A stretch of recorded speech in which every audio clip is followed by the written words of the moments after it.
1963 ഒന്നാം ക്ലാസ്സും രണ്ടാം ക്ലാസ്സും ആരംഭിച്ച ഒരു സ്കൂളാണ് പാലേമാട് ALP സ്കൂള്.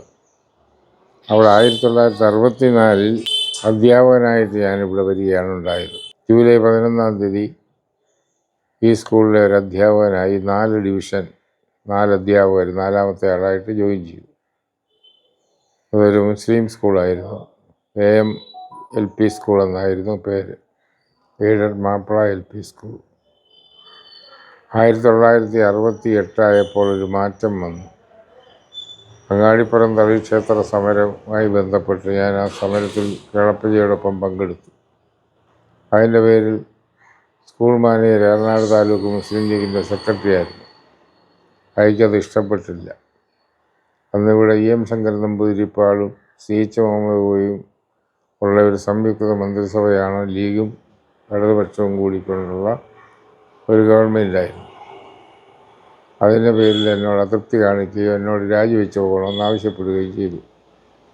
പക്ഷെ ദൈവികമായ രീതിയിൽ കാലക്രമേണ 69 കഴിഞ്ഞപ്പോൾ അത് ഞാൻ വിലക്കെടുക്കേണ്ടി വന്നു. അങ്ങനെ 3 ഏക്കർ സ്ഥലം 25,000 രൂപയ്ക്കെന്ന് വിലയ്ക്ക് വാങ്ങിച്ച് സ്ഥാപനമാണ് ഇന്ന് പാലേമാട് ശ്രീ വിവേകാനന്ദ എഡ്യൂക്കേഷൻ കോംപ്ലക്സ് അല്ലെങ്കിൽ വിവേകാനന്ദ പഠന കേന്ദ്ര ഫൗണ്ടേഷൻ എന്ന പേരിൽ അറിയപ്പെടുന്ന ഈ സ്ഥാപനം.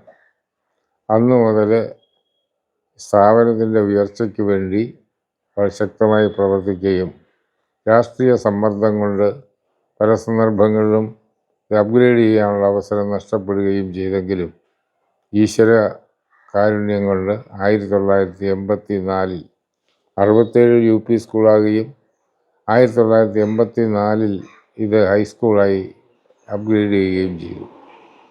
അതിനുശേഷം 91 +2-ൻ്റെ ഒരു ബാച്ച് 34 സ്കൂളിൽ കേരളത്തിൽ കൊടുത്തതിൽ ഒരു സ്കൂളാണ് പാലേമാട്.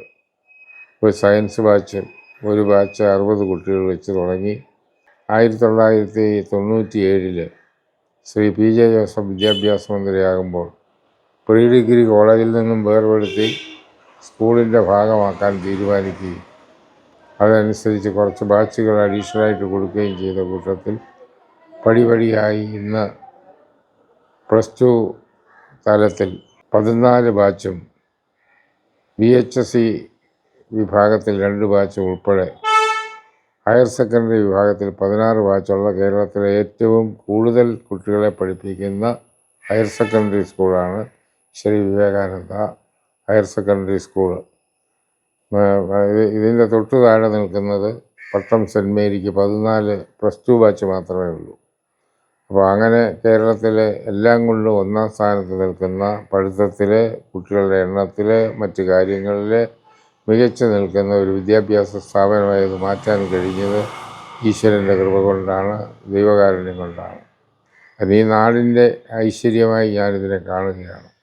ഏതായാലും ശരി, അങ്ങനെ ഒരു നിയോഗം മധ്യ തിരുവിതാംകൂറിലെ തിരുവല്ല താലൂക്കിൽ ജനിച്ച എനിക്ക് അവിചാരിതമായി മലപ്പുറം ജില്ലയിൽ വരാനും അത് കിഴക്കൻ ഏറനാട്ടിലെത്താനും അത് പാലേമാട് ഗ്രാമത്തിൽ ഏറ്റവും പിന്നോക്കം നിൽക്കുന്ന കാട്ടുപ്രദേശത്ത് റിസർവ് ഫോറസ്റ്റിൻ്റെ സമീപത്ത് ഇങ്ങനെ ഒരു വിദ്യാഭ്യാസ സ്ഥാപനം ഉണ്ടാക്കാൻ കാരണമായത് ദൈവ നിശ്ചയമാണ്.